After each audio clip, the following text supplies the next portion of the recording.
Bapak, Ibu, dan saudara-saudariku yang terkasih dalam Tuhan kita Yesus Kristus, salam sejahtera untuk kita semua. Berkat Allah yang Maha Kuasa senantiasa menyertai kita. Hari Minggu tanggal 2 Januari tahun 2022 adalah Hari Raya Penampakan Tuhan atau Epifani, adalah sebuah hari raya keagamaan dalam sejumlah denominasi gereja Kristen yang merayakan wahyu Allah sebagai manusia, yaitu Yesus Kristus. Dalam gereja ritus barat maupun timur memiliki pemahaman yang sama mengenai Epifani ini, yaitu manifestasi Yesus Kristus kepada dunia, tetapi menghayati peristiwa yang berbeda. Dalam gereja barat, Epifani untuk memperingati kedatangan orang-orang Majus dari timur, atau kadangkala disebut tiga raja, yang mengunjungi Yesus yang baru saja lahir, yang menunjukkan manifestasi bayi Yesus Kristus terhadap orang Yahudi maupun di luar bangsa Yahudi sebagai anak Allah.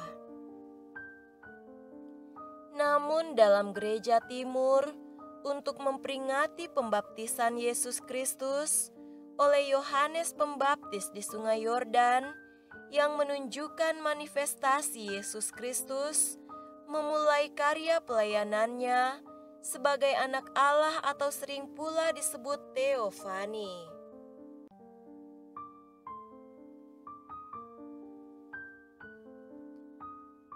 Marilah kita mendengarkan dan merenungkan bacaan-bacaan kitab suci. Bacaan pertama dari kitab Yesaya pasal 60 ayat 1 sampai 6. Bangkitlah, menjadi teranglah, sebab terangmu datang, dan kemuliaan Tuhan terbit atasmu. Sebab sesungguhnya kegelapan menutupi bumi, dan kekelaman menutupi bangsa-bangsa. Tetapi terang Tuhan terbit atasmu, dan kemuliaannya menjadi nyata atasmu. Bangsa-bangsa berduyun-duyun datang kepada terangmu, dan raja-raja kepada cahaya yang terbit bagimu. Angkatlah mukamu, dan lihatlah ke sekeliling, mereka semua datang berhimpun kepadamu. Anak-anakmu laki-laki datang dari jauh, dan anak-anakmu perempuan digendong. Pada waktu itu, engkau akan heran melihat dan berseri-seri, engkau akan tercengang dan akan berbesar hati, sebab kelimpahan dari seberang laut akan beralih kepadamu, dan kekayaan bangsa-bangsa akan datang kepadamu. Sejumlah besar unta akan menutupi daerahmu, unta-unta muda dari Midian dan Eva. Mereka semua akan datang dari Sheba, akan membawa emas dan kemenyan, serta memberitakan perbuatan masyhur Tuhan. Demikianlah sabda Tuhan. Syukur kepada Allah.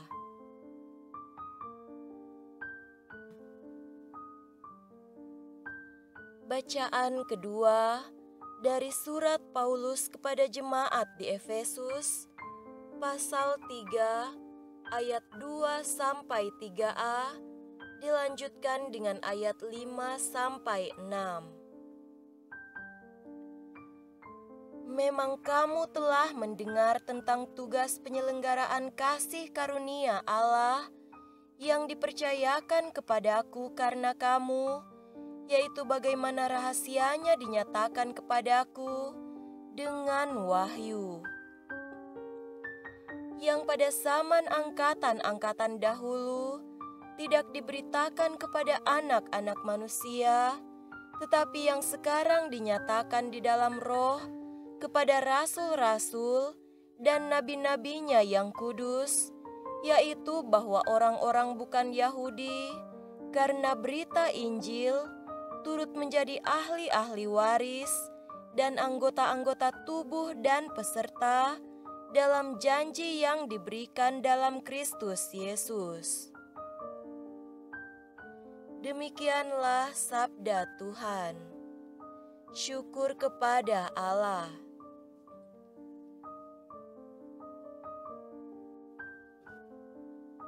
Semoga Tuhan beserta kita sekarang dan selama-lamanya. Inilah Injil suci menurut Matius. Dimuliakanlah Tuhan. Injil Matius pasal 2 ayat 1 sampai 12. Sesudah Yesus dilahirkan di Betlehem di tanah Yudea pada zaman Raja Herodes, datanglah orang-orang Majus dari timur ke Yerusalem dan bertanya-tanya, di manakah dia raja orang Yahudi yang baru dilahirkan itu? Kami telah melihat bintangnya di timur, dan kami datang untuk menyembah dia. Ketika Raja Herodes mendengar hal itu, terkejutlah ia beserta seluruh Yerusalem. Maka dikumpulkannya semua imam kepala dan ahli Taurat bangsa Yahudi, lalu dimintanya keterangan dari mereka di mana Mesias akan dilahirkan. Mereka berkata kepadanya, "Di Betlehem di tanah Yudea, karena demikianlah ada tertulis dalam kitab Nabi, dan engkau Betlehem, tanah Yehuda, engkau sekali-kali bukanlah yang terkecil di antara mereka yang memerintah Yehuda, karena daripada mula akan bangkit seorang pemimpin yang akan menggembalakan umatku Israel." Lalu dengan diam-diam Herodes memanggil orang-orang Majus itu dan dengan teliti bertanya kepada mereka bila mana bintang itu nampak. Kemudian ia menyuruh mereka ke Betlehem, katanya, "Pergi dan selidikilah dengan seksama hal-hal mengenai anak itu, dan segera sesudah kamu menemukan dia, kabarkanlah kepadaku, supaya aku pun datang menyembah dia." Setelah mendengar kata-kata raja itu, berangkatlah mereka. Dan lihatlah, bintang yang mereka lihat di timur itu mendahului mereka hingga tiba dan berhenti di atas tempat di mana anak itu berada. Ketika mereka melihat bintang itu, sangat bersukacitalah mereka. Maka masuklah mereka ke dalam rumah itu dan melihat anak itu bersama Maria ibunya, lalu sujud menyembah dia. Mereka pun membuka tempat harta bendanya dan mempersembahkan persembahan kepadanya, yaitu emas, kemenyan, dan mur. Dan karena diperingatkan dalam mimpi supaya jangan kembali kepada Herodes, maka pulanglah mereka ke negerinya melalui jalan lain. Demikianlah sabda Tuhan. Terpujilah Kristus.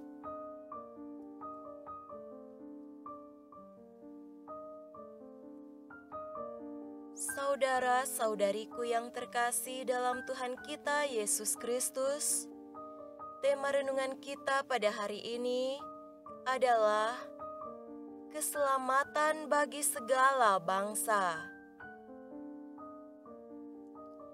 Hari ini adalah hari yang spesial, mengikuti alur kelahiran Yesus di Betlehem dalam keheningan rahmat keselamatan Allah di kandang hina.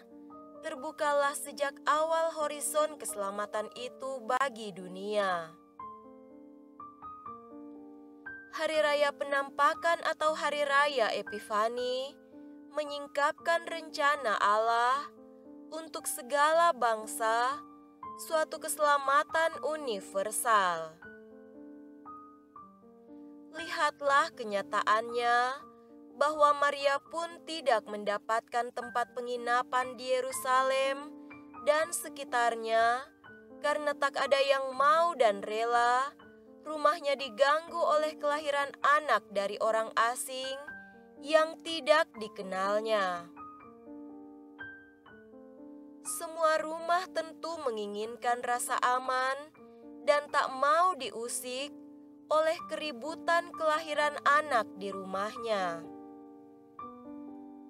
Sejak kelahiran Yesus, hal itu sudah menjadi nyata. Ia tidak diterima oleh yang menantikannya. Kalaupun yang dinantikan adalah sang pembebas secara politik, sebagaimana yang diharapkan oleh orang Yahudi, agar mereka dan bangsanya terlepas dari penjajahan Romawi, belum tentu Herodes menghendakinya. Herodes pasti akan menentangnya mati-matian, karena itu berarti kedudukannya sebagai raja orang Yahudi akan terancam. Posisinya sebagai seorang raja pasti lengser karena sudah pasti orang Yahudi akan memihak kepada sang pembebas itu dan menghendaki sang pembebas itu menduduki tampuk pemerintahan Raja Yahudi untuk menggantikannya. Tak mengherankan, tatkala ketiga orang Majus dari timur, yaitu Kaspar, Melkior, dan Baltasar, datang ke Yerusalem untuk bertanya kepada Raja Herodes tentang lokasi kelahiran Yesus, Raja Herodes terkejut beserta seluruh Yerusalem. Ia malah menyuruh mereka menyelidikinya, dan jika menemukannya, hendaknya mereka mengabarkan hal itu kepadanya agar ia datang menyembah dia.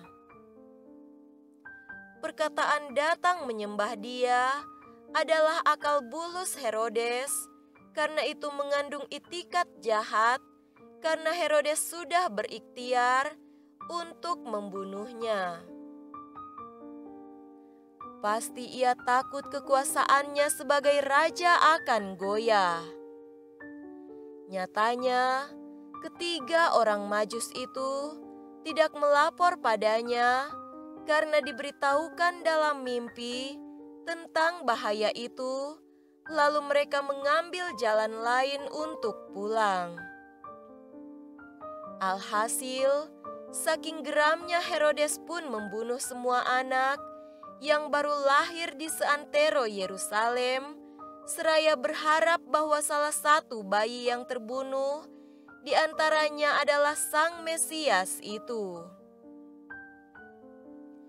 Maka benarlah apa yang dikatakan penginjil Yohanes. Ia datang kepada milik kepunyaannya, tetapi orang-orang kepunyaannya tidak menerimanya. Saudara-saudariku terkasih, suasana kelahiran Yesus dalam penolakan nantinya berlangsung terus kemudian dengan penolakan orang-orang Yahudi kelak terhadap Yesus sepanjang hidup karya pelayanannya memuncak pada penyalibannya. Dari pengalaman-pengalaman itu, sejak awal keselamatan sudah diperuntukkan bukan saja untuk orang Yahudi, tetapi juga untuk bangsa-bangsa lain, tidak hanya untuk para pembesar dan orang berkuasa, tetapi untuk orang-orang kecil. Maka, awal Epifani sebenarnya sudah dimulai pada pemberitahuan tentang kelahiran Yesus kepada para gembala. Selanjutnya, Epifani itu terjadi pada ketiga orang Majus dari timur. Ketiga orang Majus dari timur yang melihat bintang berekor lalu menjadi pusat kisah Epifani. Mereka datang mengikuti petunjuk bintang seraya membawa persembahan berupa emas, kemenyan, dan mur. Nyatalah sejak awal, mereka yang datang kepada Yesus bukanlah orang-orang Yahudi yang seharusnya bergembira karena Sang Juru Selamat telah lahir bagi mereka. Yang datang justru adalah orang bukan Yahudi, para pembesar dari dunia timur, bahkan para gembala yang tak diperhitungkan sebagai yang penting dalam dunia keyahudian. Benarlah seruan Nabi Yesaya kepada orang-orang di pembuangan pada bacaan pertama, yaitu bangsa-bangsa berduyun-duyun datang kepada terangmu dan raja-raja menyongsong cahaya yang terbit bagimu. Itu diwartakan kepada orang Israel pembuangan agar mereka bangkit dan menjadi terang karena kemuliaan Tuhan terbit atas mereka. Lagi dalam bacaan kedua, dalam surat kepada jemaat di Efesus, Paulus menegaskan bahwa keselamatan dinyatakan kepada bangsa-bangsa lain. Ia berkata, berkat pewartaan Injil, orang-orang bukan Yahudi pun turut menjadi ahli waris, menjadi anggota-anggota tubuh serta peserta dalam janji yang diberikan Kristus Yesus. Saudara-saudariku terkasih, Hari Raya Penampakan ini menyoroti dua hal penting, yakni Yesus yang lahir adalah Sang Mesias, Anak Allah, dan kabar gembira diperuntukkan bukan saja untuk orang Yahudi, tetapi kepada semua bangsa. Bagi kita orang Kristen, Hari Raya ini menampilkan pesan yang pertama, seperti para Majus dari timur, kita pun perlu datang kepada Yesus, siapapun Dia. Kedua, Allah tetap menghadirkan dirinya lewat pelbagai macam bintang kehidupan kita. Yang ketiga, kalau keselamatan itu diperuntukkan bagi segala bangsa dan tidak eksklusif untuk orang Yahudi, maka kita pun harus belajar menerima setiap orang dalam perbedaan budaya, bahasa, tradisi, kebiasaan, warna kulit dan ras, etnik atau suku, perbedaan kebiasaan dan pola pikir. Semoga demikian. Amin.